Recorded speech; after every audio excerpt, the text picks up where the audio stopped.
ನಮಸ್ಕಾರ ವೀಕ್ಷಕರೇ, ಎಲ್ರಿಗೂ welcome back to my YouTube channel. ನಾನು ಈ ಒಂದು ವಿಡಿಯೋದಲ್ಲಿ ತಾಳೆ ಕೃಷಿಯ ಬಗ್ಗೆ, ಪಾಮ್ ಪ್ಲಾಂಟೇಶನ್ ಬಗ್ಗೆ ಕಂಪ್ಲೀಟ್ ಮಾಹಿತಿಯನ್ನು ನೀಡಲಿದ್ದೇನೆ. ಸೊ ಅದಕ್ಕಿಂತ ಮುಂಚೆ ಯಾರಾದರೂ ನನ್ನ ಚಾನಲ್ಗೆ ಸಬ್ಸ್ಕ್ರೈಬ್ ಮಾಡಲಿಲ್ಲ ಅಂದರೆ ದಯವಿಟ್ಟು ಸಬ್ಸ್ಕ್ರೈಬ್ ಮಾಡಿ, ಸಪೋರ್ಟ್ ಮಾಡಿ, ಆದಷ್ಟು ಶೇರ್ ಮಾಡಿ. ಹಾಯ್, ನಾನೀಗ ಎಲ್ಲಿದ್ದೀನಿ ಅಂತ ಹೇಳಿದ್ರೆ ಇದೊಂದು ಪಾಮ್ ತೋಟ ಆಯಿತಾ. ಸೊ ನಿಮಗೆ ನೋಡ್ಬೋದು, ನಾನು ಹಿಂದೆ ಕಾಣಿಸ್ತಿದ್ದೆಲ್ಲ ಅದೆಲ್ಲ ಪಾಮ್ ಗಿಡಗಳು. ನಾನು ಪುತ್ರ ತಾಲೂಕು ಮಾಡ್ನೂರು ಗ್ರಾಮದ ಶ್ಯಾಮಸುಂದರ ಭಟ್ ನಮ್ಮ ಮನೆ ಹೆಸರು. ನಾನು ಕೃಷಿಗೆ ಮೊದಲೇ ಕೃಷಿಗ. ಈಗ ನನಗೆ ಇದರಲ್ಲಿ ಸ್ವಲ್ಪ ಭಾರಿ ಇಂಟ್ರೆಸ್ಟ್ ಬಂತು ಪಾಮಿನಲ್ಲಿ.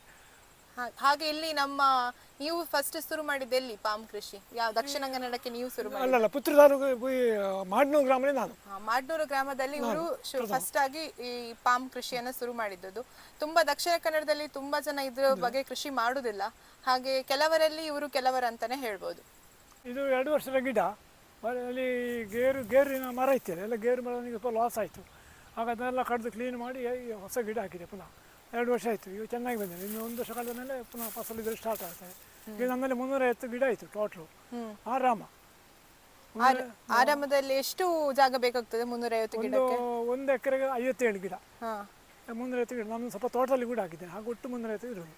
ಇದರದ್ದೇ ತೋಟ ಸ್ವಲ್ಪ ಕಡಿಮೆ ಉಂಟು, ಒಂದು 200 ಗಿಡ, 150 ಗಿಡ ತೋಟದಲ್ಲಿ ಉಂಟು. ಹಾಗೆ ಇದಕ್ಕೆ ಹೇಗೆ ನೀವು ಗೊಬ್ಬರ ಡ್ರಿಪ್ ಕೊಡ್ತಾರೆ. ಮತ್ತೆ ತಿಂಗಳು ಡ್ರಿಪ್ಪಿಗೆ ನಾನು ಗೆರಟೆಯನ್ನು, ನಮ್ಮ ರಬ್ಬರ್ ಗೆರಟೆಯನ್ನು 2 ಬರಿ ತೂತು ಮಾಡಿ ಅದಕ್ಕೆ ಫರ್ಟಿಲೈಸರ್ ಹಾಕ್ತೇನೆ. ಅದು ಕರಗಿ ಹೋಗ್ತಾ ಇರ್ತದೆ. ಆಗ ಬಿಡುವಾಗ ಬೇಸಿಗೆಯಲ್ಲಿ ಸುಲಭ ಆಗುತ್ತದೆ. ತಿಂಗಳು ನೀರು ಹಾಕಲು ಸುಲಭ ಆಗುತ್ತದೆ. ಮಳೆಗಾಲದಲ್ಲಿ ಹಾಗೆ ಹಾಕ್ಬೋದು. ಬೇಸಿಗೆ ನೀರು ಡ್ರಿಪ್ ನೀರಿಗೆ ಗೆರಟೆಗೆ ತೂತು ಮಾಡಿ ಅದಕ್ಕೆ ಹಾಕೋದು. ಈಟೆಲ್ಲ ಎಂತ ಎಷ್ಟು ಸತಿಗೆ ಹಾಕಬೇಕು ವರ್ಷದಲ್ಲಿ? ಅದು ವರ್ಷದಲ್ಲಿ ಅವರ ಲೆಕ್ಕದಲ್ಲಿ ಈಗ ಫಸಲು ಬರುವವರೆಗೆ 1-2-3 ಸಲ ಸಾಕು. ಅಂದರೆ ಫಸಲು ಬಂದ ನಂತರ ತಿಂಗಳು ಕೊಟ್ಟಷ್ಟು ನಮಗೆ ಲಾಭ. ಫಸಲು ಜಾಸ್ತಿ ಬರ್ತದೆ. ಯಾಕಂದ್ರೆ 15 ಸಲ ಕಟಾವು, 15 ಸಲ ಕಟಾವು, ಇಡೀ ವರ್ಷ ಕಟಾವು. ದೀರ್ಘಾವಧಿ ಬೆಳೆಯಲ್ಲಿ ಇಷ್ಟು ಲಾಭ ಸಿಗುವಂಥ ಬೆಳೆ ಯಾವುದೂ ಇಲ್ಲ. ಎಲ್ಲ ಅಲ್ಪಾವಧಿ ಇರುವುದು. ಇದು ದೀರ್ಘಾವಧಿ ಬೆಳೆಯ ಮರಗಳಲ್ಲಿ ಪಾಮ್ ಹೈಯೆಸ್ಟ್ ಫಸಲು. ತಿಂಗಳು ಕೃಷಿಗೆ ದುಡ್ಡು ನೇರವಾಗಿ ಬ್ಯಾಂಕಿನ ಅಕೌಂಟಿಗೆ, ನಮ್ಮ ಅಕೌಂಟಿಗೆ ಬರ್ತದೆ ಕಂಪನಿಯಿಂದ. ಮಧ್ಯವರ್ತಿ ಯಾರೂ ಇಲ್ಲ, ಅದೊಂದು ಲಾಭ. ನನಗೆ ಮೊದಲೇ ಇದರಲ್ಲಿ ಗೇರು ಮರ, ಕಾಟು ಮರ ಎಲ್ಲ ಇತ್ತು ಸುಮಾರು. ಅದನ್ನು ತೆಗೆದು ಪಾಮ್ ಹಾಕಲಿಕ್ಕೆ ಕೆಲವು ವರ್ಷ ನನಗೊಂದು ಯೋಜನೆ ಇತ್ತು. ಸುಳ್ಳಿಯಲ್ಲಿ ಹಾಕುವಾಗ ಮತ್ತು ನಾನು ಕೂಡ ಹಾಕಿದೆ. ಈ ಗ್ರಾಮದಲ್ಲಿ ಫಸ್ಟ್ ಹಾಕಿದ್ದು ನಾನು. ಆಮೇಲೆ ನಾನು 10 ಜನ ಕೃಷಿಕರನ್ನು ಇದಕ್ಕೆ ಸೆಟ್ ಮಾಡಿದೆ. ಅವರು ಕೂಡ ಹಾಕಿದ್ದಾರೆ, ಈಗ ಫಸಲು ಕೊಡ್ತಾ ಇದ್ದಾರೆ. ಪುತ್ರ ತಾಲೂಕಲ್ಲಿ ಜಾಸ್ತಿ ಗಿಡ ನಮ್ಮಲ್ಲಿ ಇರೋದು, 350 ಗಿಡ ಉಂಟು ಈಗ. ಇದಕ್ಕೆಲ್ಲ ಎಷ್ಟು ವಯಸ್ಸಾಗಿರ್ಬೋದು? ಈಗ 8 ವರ್ಷ ಆಯ್ತು. 8 ವರ್ಷ ಆಯ್ತು ಅಷ್ಟೇ. 8 ವರ್ಷ. ಗ್ರೋತ್ ನಿಧಾನ, ಅರ್ಧ ಫೀಟ್ 3/4 ಫೀಟ್ ವರ್ಷಕ್ಕೆ. ಇದರಲ್ಲಿ ಒಂದು ಇಳುವರಿ ತೆಗಿಬೇಕಾದ್ರೆ ನಿಮ್ಗೆ ಎಷ್ಟು ವರ್ಷ ಬೇಕು? ಇಲ್ಲ, 3 ವರ್ಷ 4 ವರ್ಷ. 3 ವರ್ಷ ಒಳ್ಳೆ ಚೆನ್ನಾಗಿ ಸಾಕಿದೆ. 3 ವರ್ಷ. 3 ವರ್ಷದಲ್ಲಿ ನಿಮ್ಗೆ ಇಳುವರಿ ತೆಗಿತಾರೆ. ಎಷ್ಟು ವರ್ಷದವರೆಗೆ ತೆಗಿಬಹುದು? ಇದಕ್ಕೆ 25 ವರ್ಷ ಅಗ್ರಿಮೆಂಟ್. ಯಾಕಂದ್ರೆ ಮೇಲಾದವನ್ನ ಕಟ್ ಮಾಡ್ಲಿಕ್ಕೆ ಆಗುದಿಲ್ಲ. ಆಗ ಇದು 150-200 ವರ್ಷ ಸಾಯುದಿಲ್ಲ ಮರ. ಮೇಲಿನ ಗುಣ ತೆಗಿಲಿಕ್ಕೆ ಆಗುದಿಲ್ಲ, ಕಾಣುವುದಿಲ್ಲ ಹಣ್ಣು ಯಾವುದು ಕಾಯಿ ಯಾವುದು ಅಂತ. ನಿಮ್ಗೆ ಇದಕ್ಕೆ ಏನಾದ್ರು ಲೋನ್ ಸಬ್ಸಿಡಿ ಏನಾದ್ರು ಕೊಡ್ತಾರಾ? ಅದು ತೋಟಗಾರಿಕೆ ಸಬ್ಸಿಡಿ ಉಂಟು. ಗಿಡ ಎಲ್ಲ ಫ್ರೀ ಸಪ್ಲೈ ಈಗ. ಆಮೇಲೆ 3-4 ವರ್ಷ ಗೊಬ್ಬರ ಫ್ರೀ. ಮತ್ತೆ ಕೊಂಡೋಗುವ ಖರ್ಚು ನಮ್ದು ಆ ಸೆಂಟ್ರಿಗೆ ಕೊಂಡೋಗಿ ಹಾಕಿದ್ರೆ ಮತ್ತೆ ಲಾರಿ ಬಂದು ಅವರು ಕೊಂಡೋಗ್ತಾರೆ.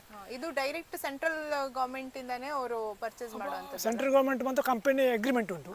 ಕಂಪನಿ ನಮಗೆ ಅಗ್ರಿಮೆಂಟ್ ಉಂಟು. ಹಾಗೆ ಎಡೆಯಲ್ಲಿ ಅವರು ಬಿಡುವ ಪ್ರಶ್ನೆ ಇಲ್ಲ. ರೈತನಿಗೆ ತಲೆಬಿಸಿ ಯಾವ ವಿಷಯವೂ ಇಲ್ಲ ಇದರಲ್ಲಿ. ಹಾಗೆ ಇಲ್ಲಿ ಯಾವುದೇ ದಲ್ಲಾಳಿ ಇಲ್ಲ, ಮಧ್ಯವಸ್ಥಿಗೆ ಇಲ್ಲ. ಬೆಳೆಗಾರರಿಗೆ ಒಳ್ಳೆ ಉತ್ತಮ ಬೆಳೆಯನ್ನ, ಉತ್ತಮ ರೇಟನ್ನ ಕೊಡ್ತಾರೆ.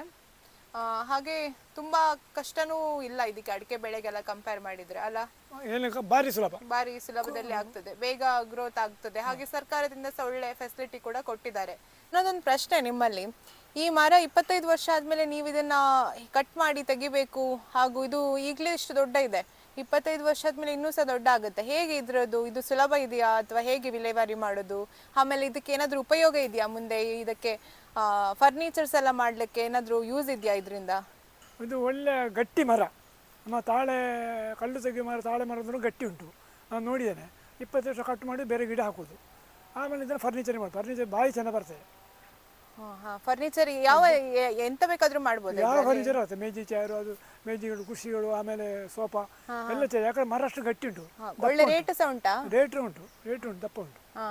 ಎಲ್ಲ ಅದು ಭಾರಿ ಶೈನಿಂಗ್ ಉಂಟು. ನಾನು ಅವರ ಕ್ಯಾಟ್ಲಾಗ್ ಇತ್ತು ಪುಸ್ತಕ, ಅದರಲ್ಲಿ ಉಂಟು ಅವರದ್ದು, ಹಾ ಹಾ ಹಾ. ಪಾಮಿನವರದ್ದು. ಹಾಗೆ ಇದು ಎಲ್ಲಾನು ಯೂಸ್ಫುಲ್ ಇದ್ರಲ್ಲಿ, ಯಾವುದು 25 ವರ್ಷ ಆದ ಮೇಲೆ ಸಹ ಇದರಲ್ಲಿ ಮರ ವೇಸ್ಟ್ ಅಂತ ಏನಿಲ್ಲ. ನೆಕ್ಸ್ಟ್ ಬಹುಶಃ ಇದರ ಗರಿಯಿಂದಲೇ ಎಣ್ಣೆ ತೆಗಿದ್ದಾರೆ, ಯಾಕಂದ್ರೆ ಎಣ್ಣೆ ಅಂಶ ಇರ್ಬೋದು. ಹಾ ಹಾ ಹಾ.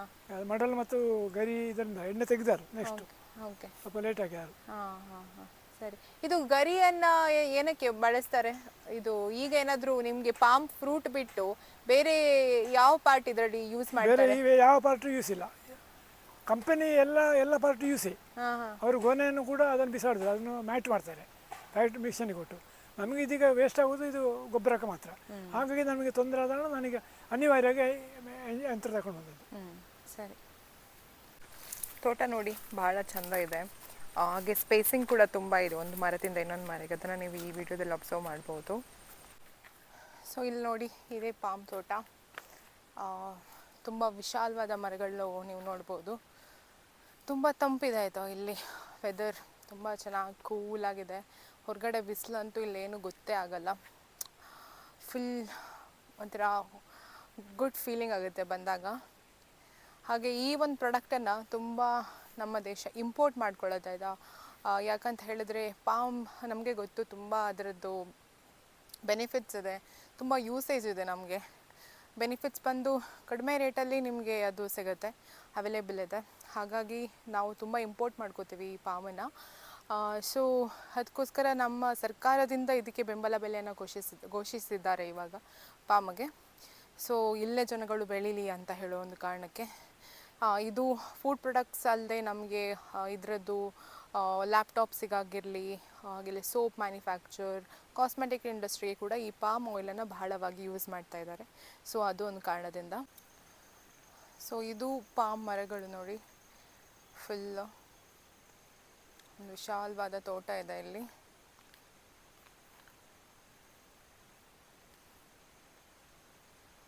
ನೋಡಿ, ಈ ಮರದಲ್ಲಿ ಆರಾಮ್ಸೆ ನಿಮಗೆ ಪಾಮ್ ಫ್ರೂಟನ್ನು ಕಾಣ್ಬೋದು ನೀವು. ಸೊ ಇದು ಇವಾಗ ಕಾಯಿ ಅನಿಸುತ್ತೆ, ಲೆಟ್ ಮೀ ಚೆಕ್. ನೋಡಿ ಎಷ್ಟು ಚೆನ್ನಾಗಿದೆ ಅಲ್ಲ, ಹತ್ತಿರದಿಂದ ತೋರಿಸ್ತೀನಿ ನೋಡಿ.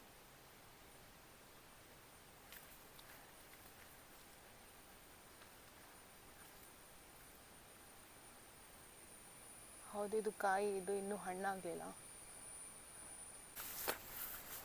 ಇದು ನೋಡಿ, ಆಗ ತಾನೇ ತೋರಿಸಿದ್ನಲ್ಲ ನಿಮಗೆ ಪಾಮಿದ್ದು ಹಣ್ಣು ಆಗಲಿಲ್ಲ ಆಗ. ಈಗ ನೋಡಿದ್ರೆ ಇಲ್ಲಿ ಒಳ್ಳೆ ಹಣ್ಣಿದೆ ನೋಡಿ, ಸ್ವಲ್ಪ ಸ್ವಲ್ಪ ಹಣ್ಣಾಗಿದೆ. ಇನ್ನು 1 ವಾರದಲ್ಲಿ ಇದು ಕೊಯ್ಲಿಕ್ಕೆ ಬರ್ಬೋದು ಅಂತ ಹೇಳ್ತಾ ಇದ್ದಾರೆ. ಫುಲ್ ಆಗಿದೆ. ತಾಳೆ ತೋಟದ ಪಾಮ್ ಕೃಷಿಯ ಒಂದು ಕಂಪ್ಲೀಟ್ ಚಿತ್ರಣ ನಿಮಗಾಗಿ.